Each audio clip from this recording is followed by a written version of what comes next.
Professional. It's what you do. Your career, your job, your ministry. How do you plan with God about it?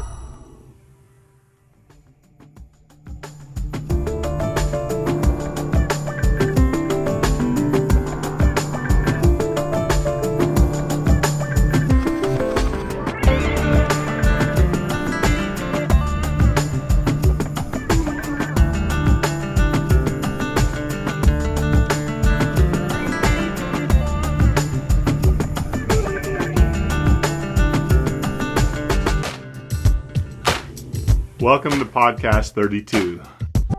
We are in Chapter 11 in Marriage on the Mend, called Managing Your Margins.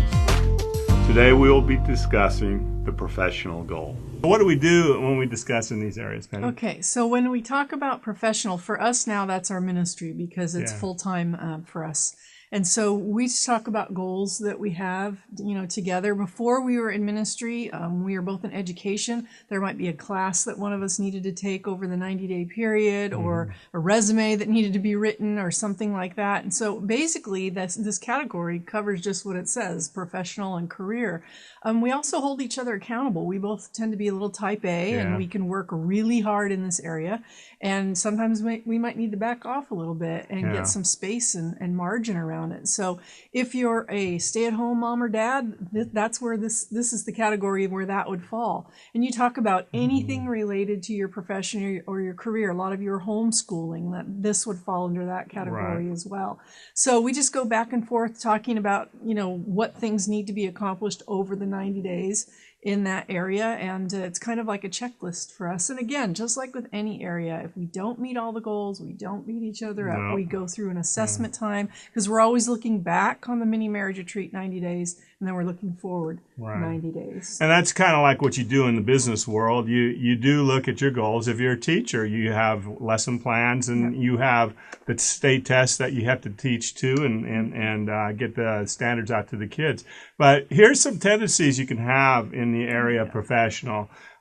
Such as, you can get working a lot of overtime and hanging out down there at shop, and next thing you know, you start having emotional affairs with your coworkers, which can lead to the physical affairs.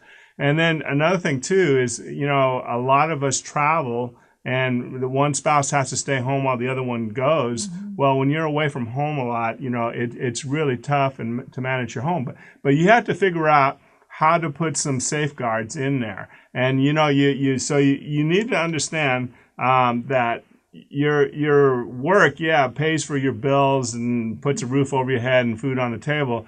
But work cannot be your marriage. Your marriage is to your wife and to God, and it's to God first. And the thing you need to really pay attention to is everything after God and your spouse and your children. The rest really doesn't matter, because God will take care of you. Those are good tips. I can't tell you how many couples or spouses we deal with who have had affairs in the job place because there were not any of those conversations that were had. So those are the things we talk about under professional and career. We're wrapping up this podcast, but there are some sample goals in case you have any questions about any of the topics we've talked about. And next week, we're going to talk about a hot topic. Yeah, right? It's not sex, but just as hot. Finances. Financial, all of us are struggling in that area. And the thing about it is as you give this to the Lord, He helps you manage those things. That's right. So tune in next week for finances.